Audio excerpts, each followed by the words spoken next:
hold that like that. Okay. Okay. Today is October 30th, 2023. My name is Natalie Mann. I'm interviewing Khalida Kleiman for the USC Shoah Foundation. We're in Engedi, and the interview will be in English. Yeah. Mustache. And blurred. Blurred. And blurred.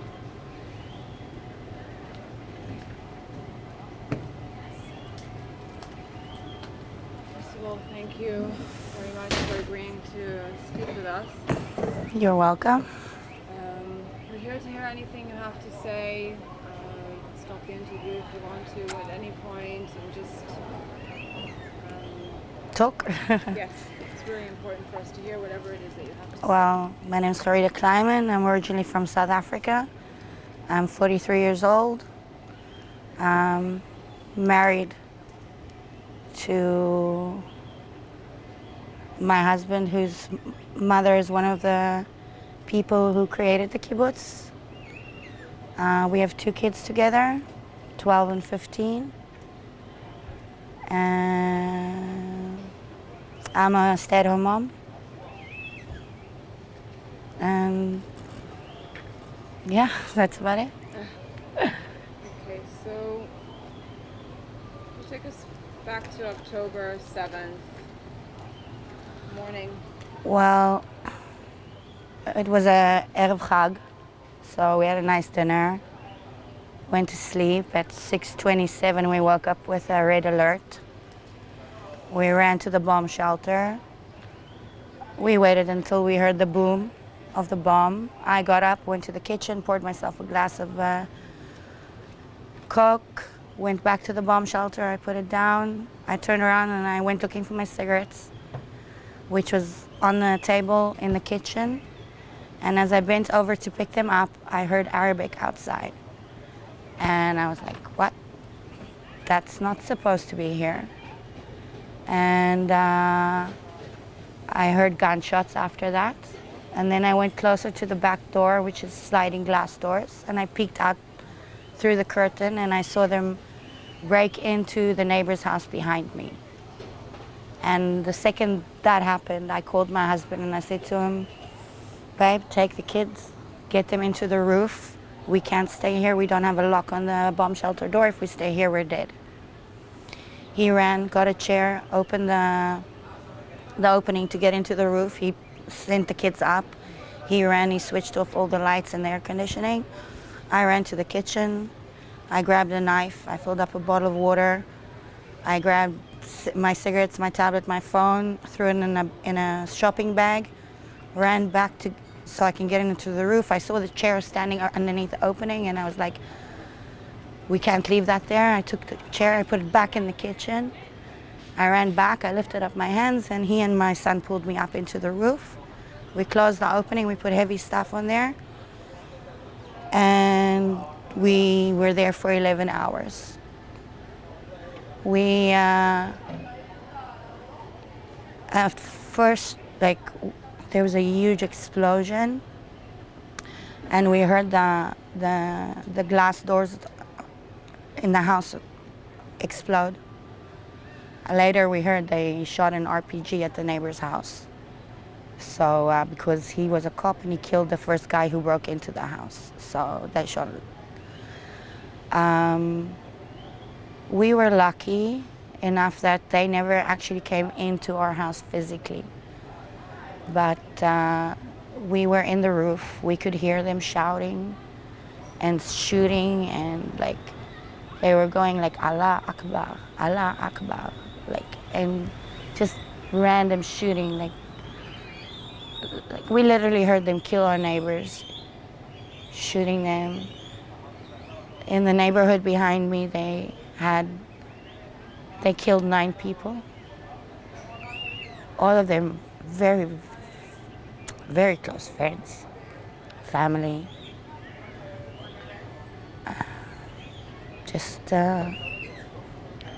And that's how we spend our day. The kids are like, he has a huge Coca-Cola collection that we used to pee in the Coca-Cola cups because we didn't have anywhere to go.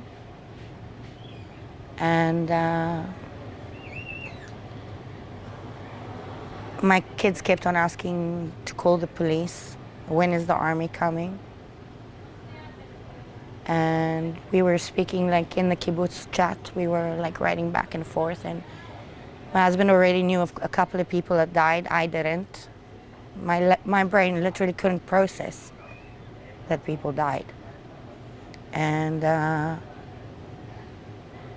around 4, they came back to our neighborhood with like a lot of noise and screaming and shouting and gunshots. And in the roof isn't sealed, so we can literally hear everything like it's happening. It's next to us. And there's like red alerts going off, and there's patzmarim all over the place because you hear the whistle of the bomb before it hits. So we literally like just go like this over the kids and keep our heads down. And when they're shooting, we'd lie down, so if a stray bullet goes through the roof, it won't hit us. But we decided as a family we're safer in the roof than staying in a bomb shelter that we can't lock the door to. And around 4, they came back and made a lot of noise, and we smelled smoke. So first, we thought maybe something in our house was on fire. And around 4:15, when it was quiet, he looked down. He jumped down from the roof because we've been without water since 3 o'clock in the afternoon, and it's very hot. So he went to the fridge, grabbed some food, water, smokes. And then he threw everything in the roof, pulled himself up by his hands, and we sat there until 5:30.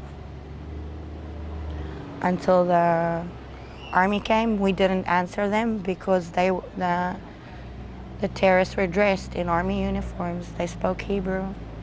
They knocked on the doors, told us to come out.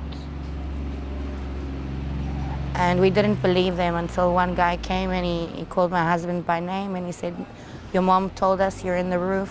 We're here to get you out. It's the real army. Please come down." And only then he went down by himself. He spoke to them. And only then he let us come down the roof. He wasn't willing to risk it. And they were taking us out in armored cars, but it was going too slow. And there were still terrorists everywhere in the kibbutz. So we got a message around 7:45. Whoever can get out, grab a car and go. And our car the windows were broken. Only like a week later, they realized we had exit wounds from gunshots in the car. And we took our neighbor's car with him and we drove.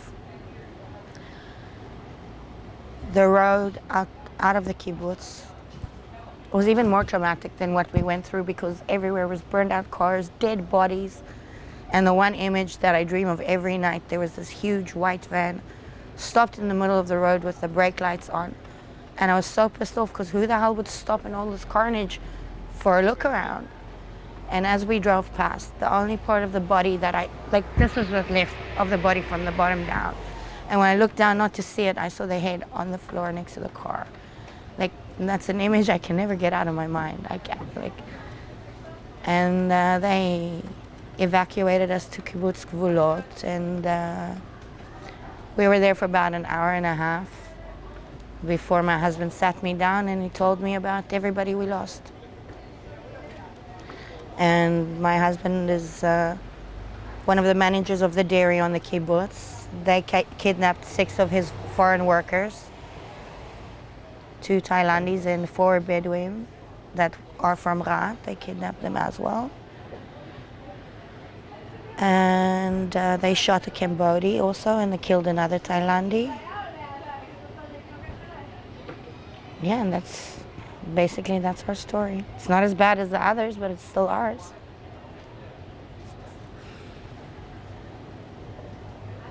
First of all, the fact that you had it in your mind to go into the attic because the door doesn't lock, that's amazing that you had such...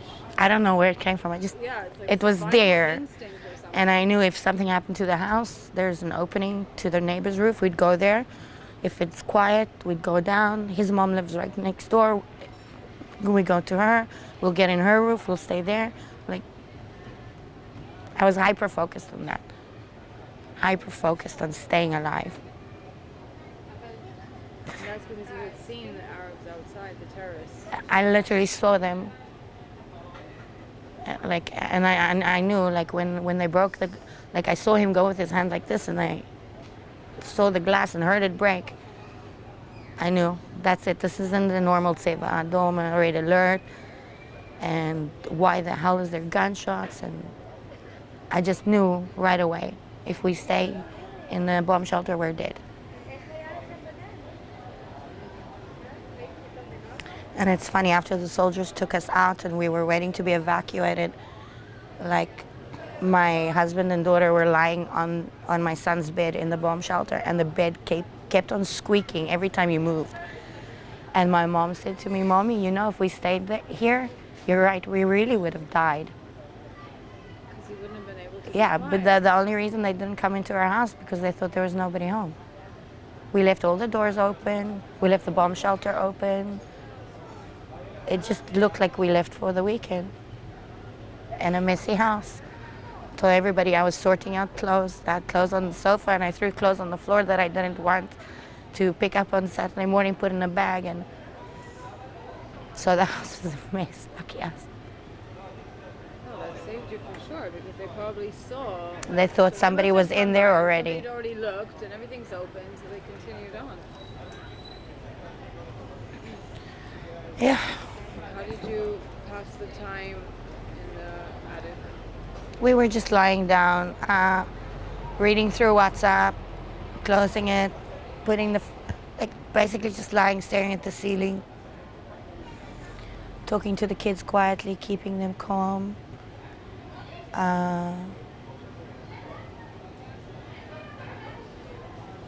Basically just like lying down, staring at the ceiling, keeping calm, trying to convince him to let us go downstairs to go to the toilet. And he's like, "No, just a little bit more. The army's gonna be here soon." Yeah, 11 hours. It was a long time waiting until they came for us. We really thought the army would have been there within minutes.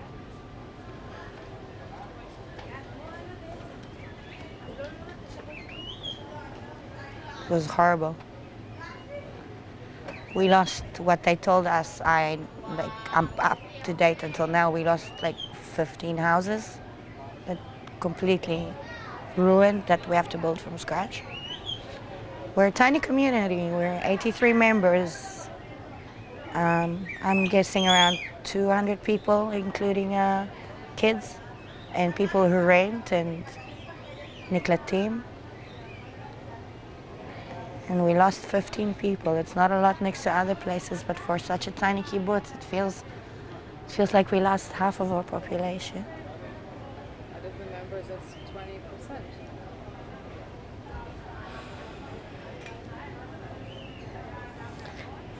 And the funny thing is, I want to go home.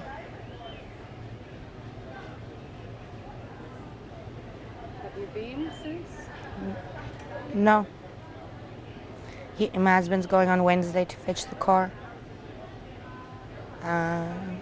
Because we have a rental now.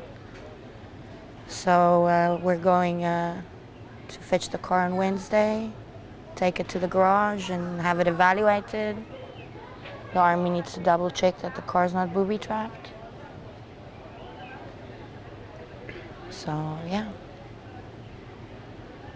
And we live in this beautiful place in Engedi, but it's still not home. It's hard to sleep still. Are you all in one room here, or? Yeah, we're together with the kids in one room. How are they handling it? Because My son is handling it better than my daughter. He's going around, walking around with friends a bit, but both of them are very stuck in the bedroom. My daughter won't leave the bedroom. She's barely eating. Oh, I can't blame her. I'm barely eating. So it's hard, like, to have an appetite. And we had 13 funerals in 1 week. How do you process something like that? Lucky we didn't let the kids go. My son had one of his classmates was murdered.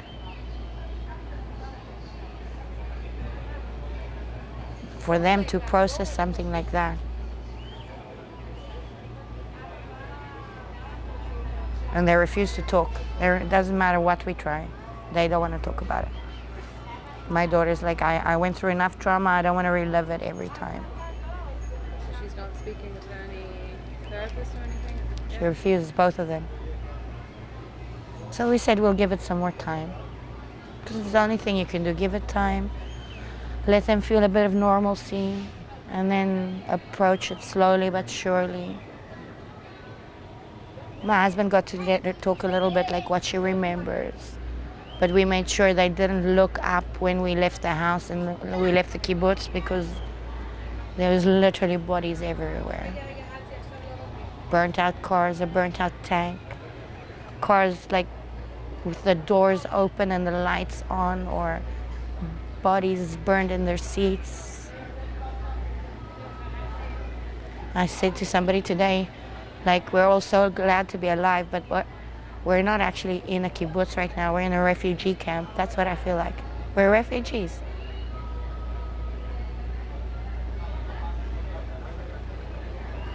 It's 2023. And in Israel, we got to this point. I don't believe it.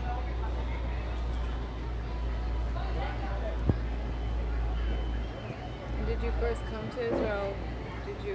What brought you here? I was a volunteer. I was a volunteer on my husband's kibbutz straight from the airport.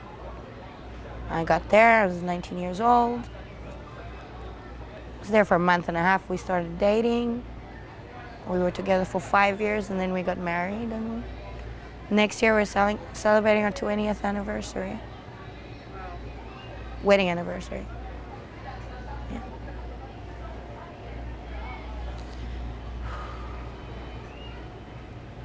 And your family, your husband's family, you said he's one of the founding families? Yeah, his mom, They're okay? yeah, she's fine. She lives one house, like it's my neighbor's house and my mother-in-law. Like we live in the same neighborhood. Wow. Yeah, they also didn't go into her house, so she was okay. There were a couple of hours very stressful when my husband couldn't contact her. But she didn't have any signal in the bomb shelter, so she went out to get something to drink, crazy. And then she had signal. And she messaged him that she's okay.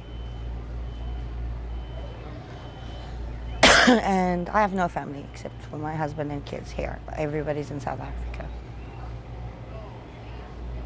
My family's the kibbutz.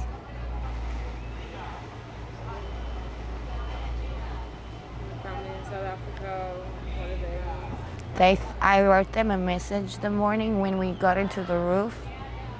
I wrote to them that if I don't speak to you again, I love you. There are terrorists in the kibbutz and they're shooting everybody. So if we don't make it, we love you. And they thought it was a joke. They didn't believe me. My nephew still sent me like a haha, funny. And then it took them a week to process that message. And then they saw the news. And then my nephew called me and he's like, I'm sorry, I thought you were joking. It took a week for the news to reach South Africa and for them to actually process what happened. And he's like, tell me the story from the beginning again. And he's like, oh my God, you almost died. So they didn't process that. Actually, I had very few family members reach out to me. About 4 people. Either they don't watch the news or they didn't realize. But it's fine. I have my family here and that's all I need.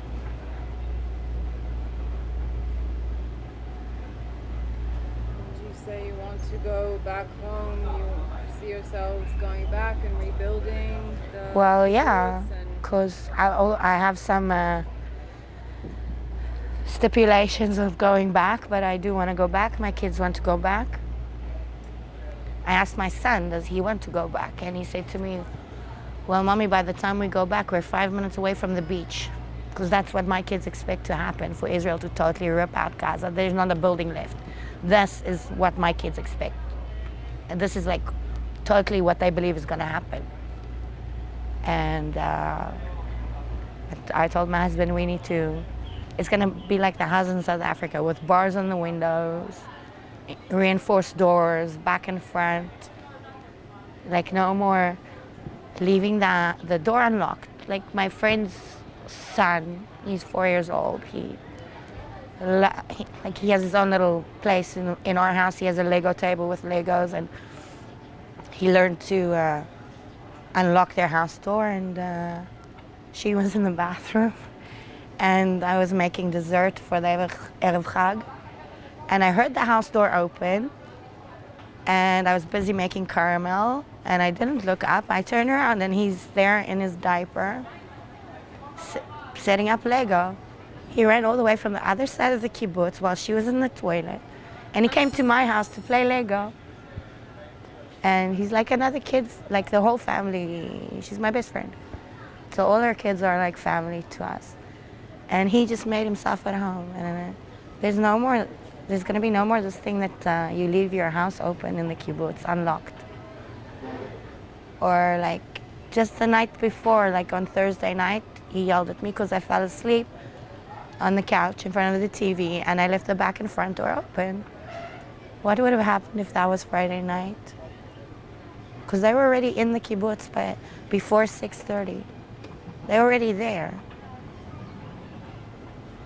Like literally a minute after the red alert, and I went to get my cigarettes, they were already between our houses in our neighborhood. So they've been there for a while. They were in the kibbutz for a whole while.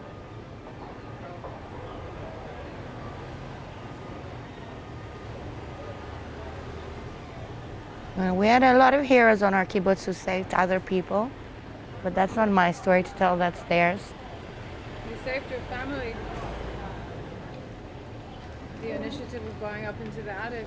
Yeah, it's funny, everybody's calling me Anna now. And I'm not even Jewish, so it's, yeah. I didn't even think about her, you know, when I thought about that. I didn't even know about the Holocaust until I lived here, like until I was a volunteer. It's not something they actually teach us at school. Like we learned about the war with Hitler and stuff, but they never went into the background story of it in our history in South Africa. Wow. So literally, I did not know what it was until I actually lived here.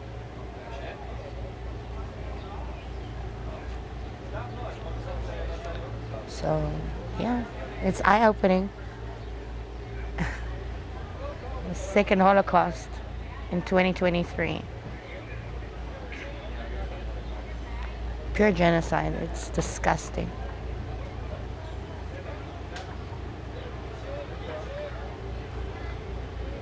You have some message you'd like whoever hears this interview to hear from you? Just appreciate your loved ones because it can be gone in a minute. Be happy to be alive. Appreciate every second. I wouldn't even wish this on my worst enemy. And we're one of the lucky families.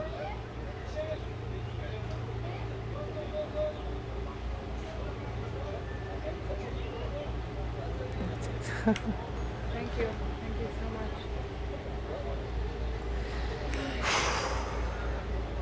Great. Thank you so much.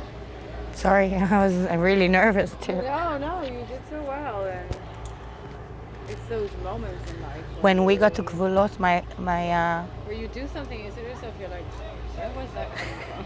when we got out of the car in Gvulot, they took us to paramedics. My blood pressure was 240. Wow. I couldn't hold a glass of water. I was shaking. Like now I'm still shaking, but it's better than it was the first The first couple of weeks, I like literally couldn't hold a glass of water to drink. I was shaking so badly. Yes, somebody who I interviewed here, Eden Tujuman. I think she's from Be'eri. She said, Pachad Mavet. Mm-hmm. Pachad Mavet. And that she realized when she was in the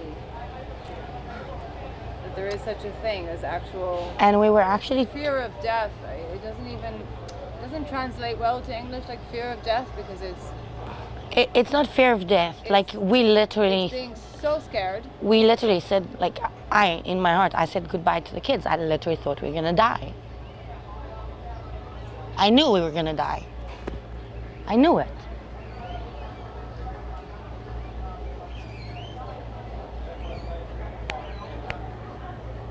And we didn't, lucky. And then you have the survivor's guilt afterwards. Like, why did we make it and they didn't? Why did a 6-year-old lose her parents? They killed them in front of her. Like, how? How did the hell did this happen? In Israel, of all places, and like, they told us, like, if fly farts on the border between Gaza and Israel, we're on it. The army is there. Where was the army? Where was the cops?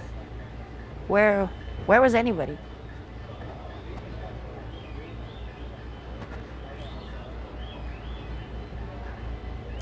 Absolute hell.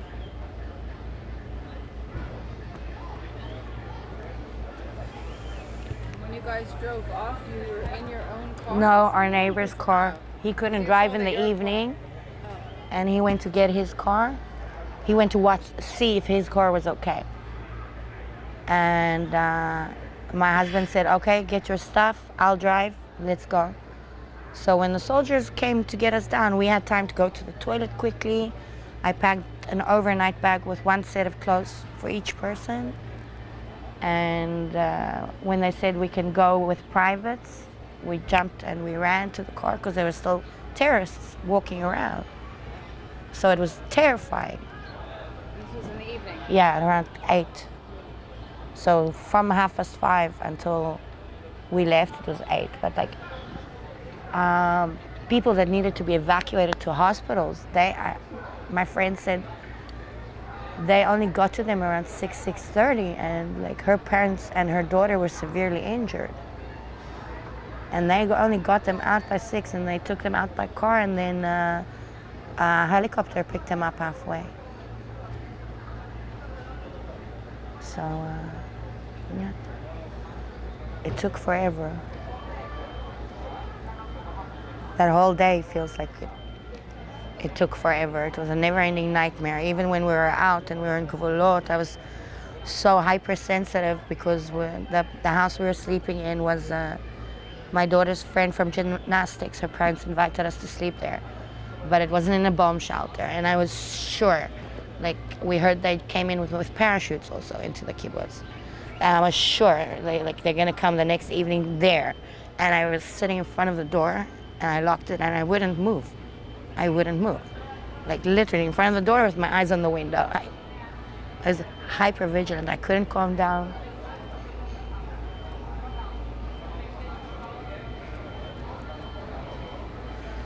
Yeah.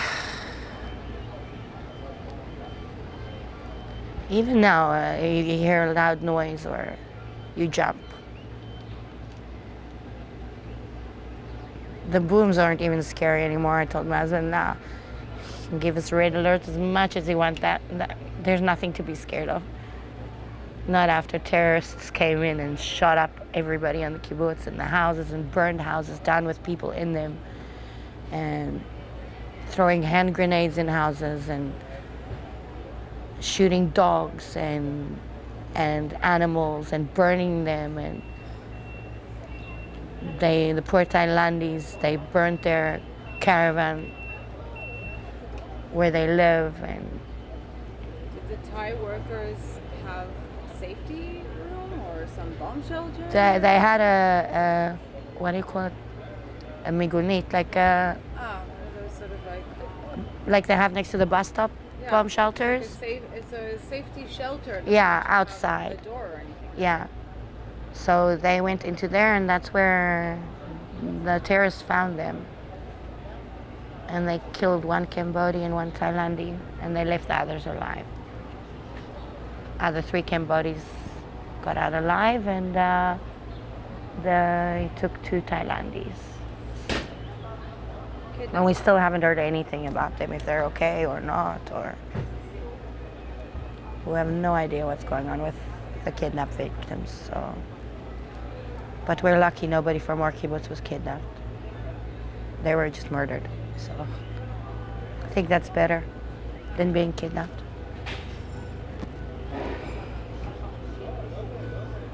Because the not knowing is worse than knowing. And where did the Thai workers go? Do you know? Like, were they evacuated? I don't know. Were left They behind? sent The others left? the Cambodians left the day after. They came to fetch them. The consulate came to fetch them on Saturday night. We were laughing because the guy who came to fetch them picked them up with a Porsche. so we were laughing like, oh wow, this is what you need. Like, literally almost dying for somebody to come pick you up with a Porsche. Like, we were looking for the light in the in all the dark, just like something to smile about. And about a week and a half ago, all the Thais went back to Thailand. I don't know in the rest of the area, but I know ours all are back in Thailand.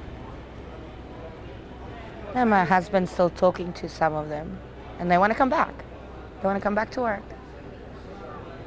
What does your kibbutz do in terms of Well, we have a, like agriculture-wise, or we have a dairy with about 600 milking cows, about 1,000 cows altogether.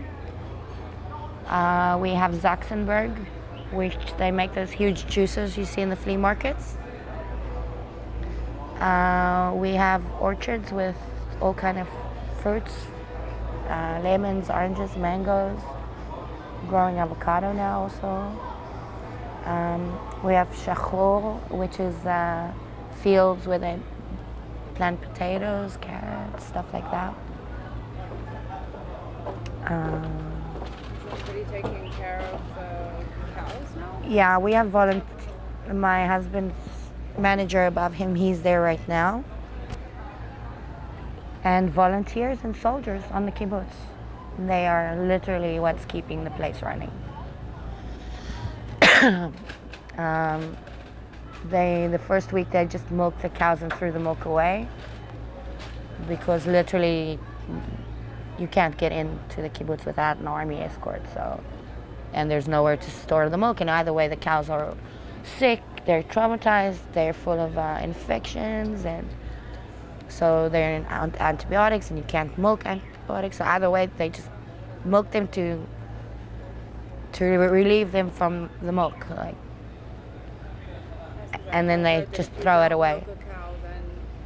They can die from it, yeah. Wow.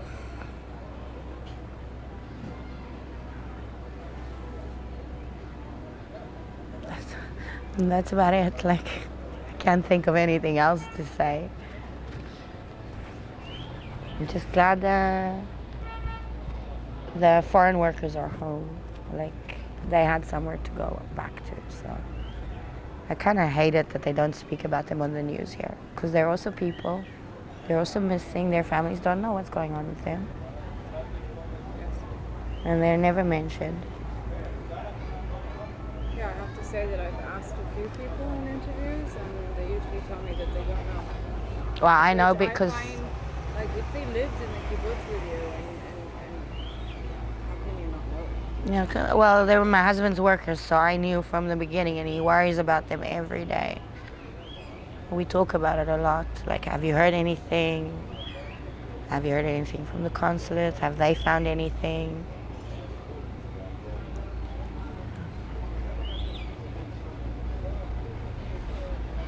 And that's it. I don't know if I missed something. There's always like little pieces coming back.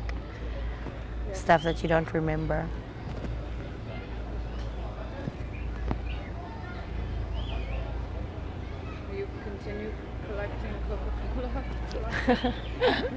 It's his collection. He started it very young. So, but yeah, we'll see when we get back home what's left of it.